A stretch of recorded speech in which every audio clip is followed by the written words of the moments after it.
Friends అందరూ ఎలా ఉన్నారు? ఇప్పుడు మనము ఇంగ్లీష్‌లో ప్రిపోజిషన్స్‌లో కొన్ని ఇంపార్టెంట్‌వి చెప్పుకుందాము.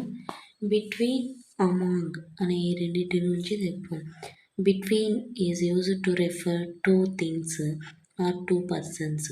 అంటే ఈ బిట్వీన్ అనే దాన్ని ఏదైనా రెండు వస్తువులు కానీ రెండు వ్యక్తుల గురించి కానీ చెప్పేటప్పుడు ఉపయోగిస్తాం. అమాంగ్ అనే దాన్ని వచ్చి it is used to refer more than two persons. ఇద్దరు వ్యక్తుల కన్నా కూడా ఎక్కువ మంది గురించి మనము ఏదైనా మాట్లాడుతున్నప్పుడు ఈ అమాంగ్ అనే దాన్ని ఉపయోగిస్తాం. ఇప్పుడు ఎగ్జాంపుల్స్ చూస్తే first distinguish dash arteries and veins అంటే బిట్వీన్ ఆర్టరీస్ ధమనులు సిరలకి మధ్య తేడాలను వివరించండి అని. ఇప్పుడు రెండిటి గురించి మాట్లాడుతున్నాం కాబట్టి ఇక్కడ బిట్వీన్ వచ్చింది. Divide this dash 3 of you రెండిటికన్నా ఎక్కువ మీ ముగ్గురు గురించి మాట్లాడుతున్నాం కాబట్టి మనం ఇక్కడ అమాంగ్ వచ్చింది. What are the differences between photosynthesis and respiration? ఇక్కడ ఫోటోసింథసిస్కి రెస్పిరేషన్స్కి మధ్య డిఫరెన్సెస్ రెండింటిని మధ్య అడుగుతున్నారు కాబట్టి బిట్వీన్ వచ్చింది. You may sit dash Raju and Gopi. You may sit between Raju and Gopi. Raju Gopi ఇద్దరి మధ్య గురించి మాట్లాడుతున్నారు కాబట్టి బిట్వీన్.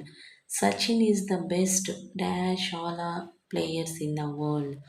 అందరినీ ఎక్కువ ఇద్దరు కంటే ఎక్కువ మందితో పోలుస్తున్నారు కాబట్టి ఇక్కడ అమాంగ్ అనేది వచ్చింది. నెక్స్ట్ వచ్చి since for. Since is used to refer exact point of time. For is used to refer the period of time. Since అనేది మనం యూజ్ చేసినప్పుడు ఎగ్జాక్ట్గా ఏ టైంలో అని మనకి ఎగ్జాక్ట్గా ఏ పాయింట్లో ఏ టైంలో జరిగింది అని చెప్తాం. ఫార్ని యూజ్ చేయనప్పుడు ఎప్పటి నుంచి అని వస్తుంది. ఇప్పుడు it has been raining dash 3 o'clock అన్నప్పుడు 3 o'clock అనే ఎగ్జాక్ట్ పాయింట్ మనము ఎగ్జాక్ట్ టైం మెన్షన్ చేస్తున్నాం కాబట్టి సిన్స్ వస్తుంది. I have been teaching English dash 1996. I have been teaching English since 1996. ఇక్కడ కూడా పాయింట్ ఆఫ్ టైం మెన్షన్ చేస్తారు కాబట్టి సిన్స్ వస్తుంది. నెక్స్ట్ వచ్చి the boy has been watching the match for 3 hours. ఎంత డ్యూరేషన్ టైము ఎంత పీరియడ్ నుంచి చూస్తున్నాడు ఎంత టైం నుంచి చూస్తున్నాడు అని మనకి మెన్షన్ చేస్తారు కాబట్టి ఫార్ వస్తుంది. The girls are making much noise for 10 minutes. ఎంత టైం నుంచి 10 minutes నుంచి కాబట్టి ఫార్ వస్తుంది. We have been learning English for the past 15 years. 15 సంవత్సరాలుగా మేము ఇంగ్లీష్ నేర్చుకుంటున్నాము అని వస్తుంది. నెక్స్ట్ వచ్చి with by. With is used to refer an instrument used in the action. By is used to refer the person involved in the action. The thief was killed by the police with their gun. అంటే the thief was killed by the police. By the police అంటే person involved in the action కాబట్టి ఇక్కడ by వస్తుంది. With their gun. With అంటే instrument ఇక్కడ ఏ పరికరము అనే దాని గురించి కాబట్టి విత్ దేర్ గన్ అనేది ఒక పరికరం దాంతో కాల్చారు అని చెప్తున్నాం కాబట్టి ఇక్కడ విత్ అనేది వచ్చింది. ఈ పర్సన్ మెన్షన్ చేస్తున్నప్పుడు బై వస్తుంది. The letter was return by me. నా చేత లెటర్ రాయబడింది. పర్సన్ కాబట్టి బై వచ్చింది. The dog was hit dash a stone. The dog was hit with a stone. రాయితో కొట్టినారు కాబట్టి ఇన్స్ట్రుమెంట్ కింద వస్తుంది కాబట్టి with. The land was ploughed dash the tractor by the farmer. With the tractor. Tractor అనేది instrument కింద వస్తుంది కాబట్టి with the tractor by the farmer. Farmer అనేవాళ్ళు మనకి పర్సన్ కింద వస్తారు కాబట్టి బై అనేది వస్తుంది.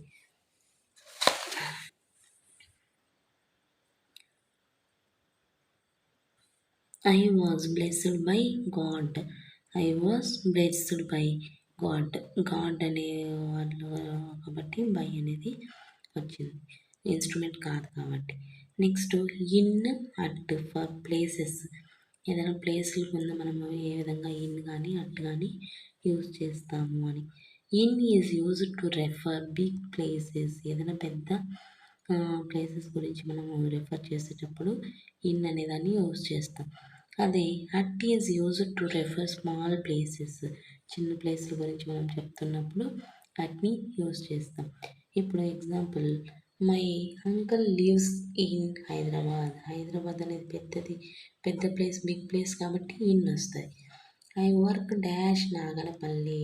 నాగలపల్లి అనేది ఒక విలేజ్ నేమ్ కాబట్టి అట్ అనేది యూస్ చేస్తాము. Gandhi was Born at Porbandar in Gujarat. Gujarat అనేది ఒక స్టేట్ పేరు, అంటే పెద్దది కాబట్టి ఇన్ వస్తుంది. ఆ స్టేట్లో పోర్బందర్ అనేది ఒక చిన్న ప్లేస్ కాబట్టి అక్కడ అట్ అనేది వస్తుంది. నెక్స్ట్ ఇన్ కానీ అట్, ఆన్, బై కానీ ఫర్ ద టైం అంటే టైం చెప్పేటప్పుడు మనం వీటిని ఏ విధంగా ఉపయోగిస్తాము. ఇన్ అనేదాన్ని before the names of months, seasons, years, period of time, వీటి ముందర మనము ఇన్ అనేదాన్ని యూజ్ చేస్తాం. ఎగ్జాంపుల్స్ చూస్తే బాగా అర్థమవుతుంది. We usually celebrate Christmas in December. Month వచ్చింది, month in January. It is very hot dash summer in summer. ఇక్కడ వచ్చి సీజన్స్ వచ్చాయి, ఇన్ స్ప్రింగ్ కానీ ఇన్ వింటర్ కానీ ఈ విధంగా వస్తాయి. నెక్స్ట్ ఇయర్స్ ముందు in 1942, in 1954. Next in the morning, in the evening. కానీ కొన్ని సందర్భాల్లో at night, by noon. At night, by noon అని మనము వాడతాం. Next at is used refer exact point of time. అంటే కరెక్ట్ ఎగ్జాక్ట్గా ఏ పాయింట్ అని చెప్పేటప్పుడు అట్ 7 AM, అట్ 9 PM ఈ విధంగా. ఆన్ అనేది బిఫోర్ డేట్స్ ముందు వాడతాం. On Sunday, on Monday, on 2nd October ఈ విధంగా. On 4th December, on April 3rd, on 14th February ఈ విధంగా. నెక్స్ట్ వచ్చి by is used to refer the latest time of action that will be completed by certain time in the future. By is used to refer the latest time of action that will be completed by certain time in the future. I will come tomorrow dash 9 o'clock, by 9 o'clock. Tomorrow రేపు నేను 9 కల్లా వచ్చేస్తాను అని. We hope to complete the syllabus by the last week of August. మనము August last week వచ్చేసరికి complete చేసేయాలి syllabus. All guests will have reached by this time tomorrow. రేపు ఈ టైంకంతా అందరూ గెస్ట్లు కూడా రీచ్ అయిపోయింటారు.